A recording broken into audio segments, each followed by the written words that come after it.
बिस्मिल्लाहिर्रहमानिर्रहीम। अस्सलाम वालेकुम नाजरीन, मैं हूं मुल्तान से शकील अंजुम। हाज़िर खिदमत है आज के नए वीलॉग के साथ आपकी खिदमत में अपने यूट्यूब चैनल M2M मिनट पर। इसके साथ साथ आप हमें फ़ॉलो कर सकते हैं हमारे Facebook page Shakeel Anjum journalist पर भी। आज के वीलॉग में हम बात करेंगे कि आया PTI की मुश्किलात में इजाफ़ा हुआ है या आने वाले दिनों में कमी होगी। इमरान खान साहब का सियासी मुस्तकबिल क्या होगा, उनके हवाले से क्या नए फ़ैसले किए गए हैं, उनकी ज़ात के हवाले से, उनकी पार्टी के हवाले से।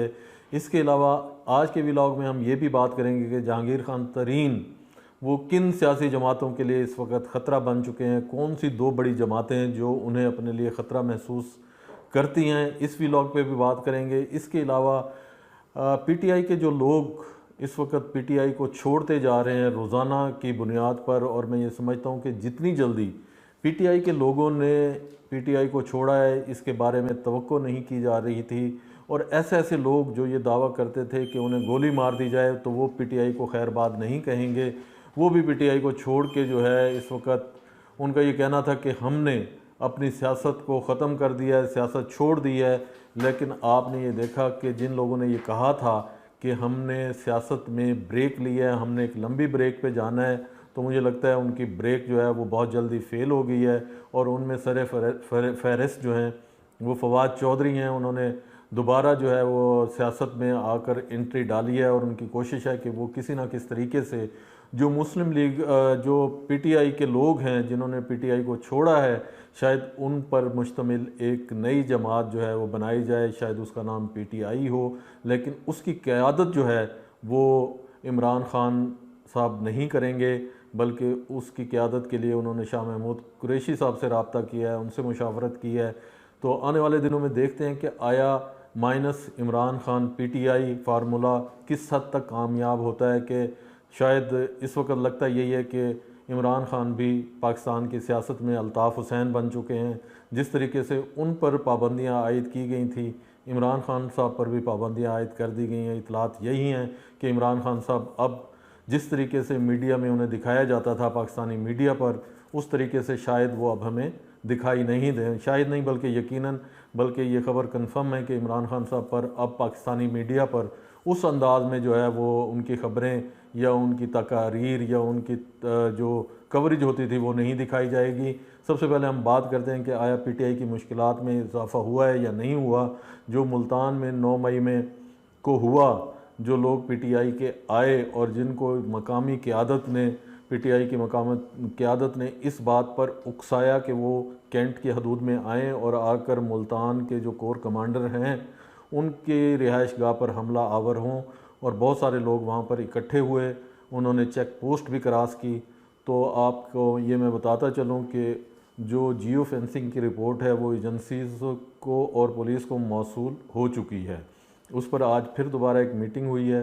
वो कोई 1500 लोग हैं जिनका डाटा जो है वो पुलिस के पास आ चुका है, जो उस दिन वहाँ पर मौजूद थे 9 मई के दिन, जिस वक़्त जाकर उन्होंने कैंट में तोड़ फोड़ की।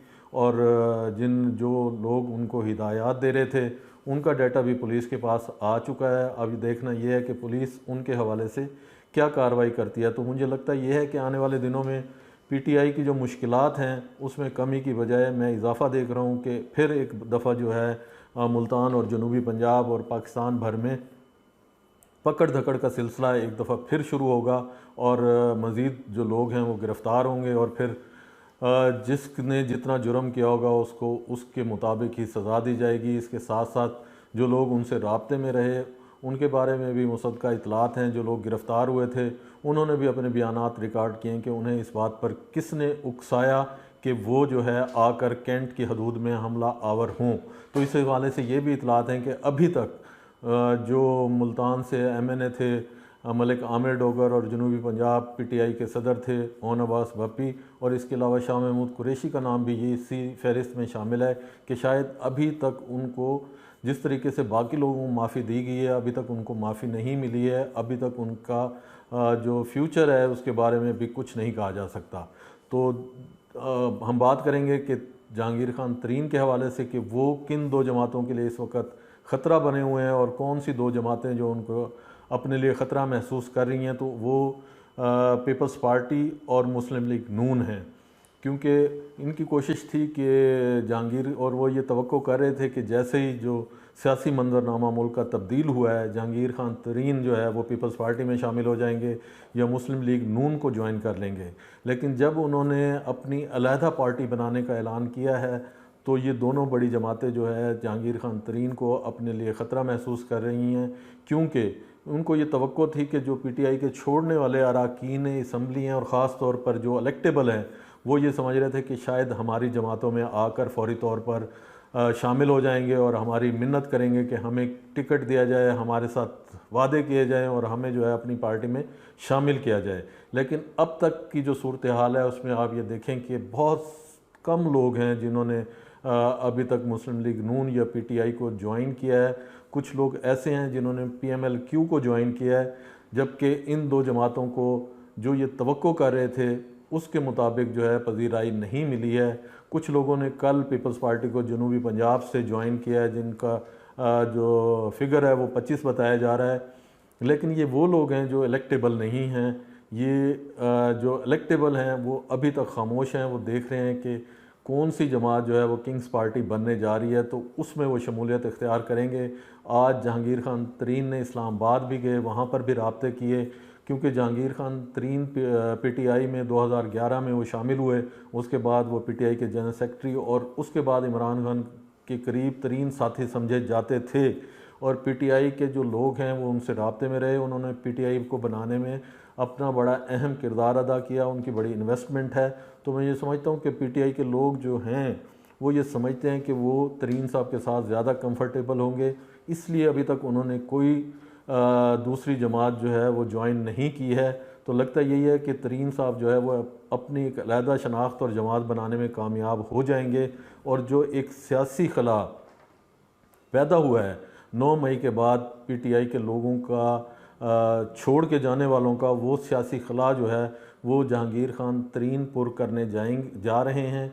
उसमें लगता यही है कि जो स्पेस है वो मुस्लिम लीग नून और पीपल्स पार्टी को नहीं मिल रही, इसलिए दोनों जमातें जो हैं इस वक्त जहांगीर खान तरीन को इमरान खान के बाद बड़ा ख़तरा समझ रहे हैं कि वो ये समझ रहे हैं कि जो पॉलिटिकल स्पेस मिलनी चाहिए थी उन्हें वो तरीन साहब की वजह से नहीं मिल रही है। जैसे ही उन्होंने अपनी पार्टी का अनाउंस किया है तो लोग ये समझ रहे हैं कि हमें जो है वो तरीन साहब के साथ जाना चाहिए, और जो लोग पीपल्स पार्टी या मुस्लिम लीग में आना चाहते थे वो अभी तक पीपल्स पार्टी और मुस्लिम लीग को उस तरीके से उन्होंने ज्वाइन नहीं किया है जिस तरीके से लगता था कि जैसे ही वो पीटीआई को खैर बात कहेंगे नई सियासी जमात को ज्वाइन कर लेंगे। लेकिन लगता यही है कि इस वक्त की जो सूरत हाल है वो इंतहाई सियासी सूरत हाल जो है वो माहौल भी गर्म है। तमाम सियासी जमातें जो इलेक्टेबल हैं ख़ास तौर पर उनसे राब्ते में मसरूफ़ हैं, और जो इलेक्टेबल का ताल्लुक़ है वो ज़्यादातर जनूबी पंजाब से है। यहाँ पर तसव्वुर कि ये किया जाता है, ख्याल ये किया जाता है, बल्कि लगता भी यही है कि जो इलेक्टेबल हैं, जो ये यहाँ के बड़े ख़ानदान हैं, उनका अपने अपने हलकों में बड़ा स्ट्रॉन्ग होल्ड है, और वहाँ पर वो जिस भी सियासी जमात का उन्हें टिकट दिया जाए वो वहाँ से जीत जाते हैं। इसलिए ख्याल यही किया जा रहा है कि तरीन जो है आने वाले पाकिस्तान के सियासी मंजरनामे में अहम किरदार अदा करेंगे, जिस तरह उन्होंने 2018 के इलेक्शन में किया था। आज के वीलॉग के साथ इतना ही, हाजिर होंगे इंशाल्लाह कल नए वीलॉग के साथ। अल्लाह हाफ़िज़।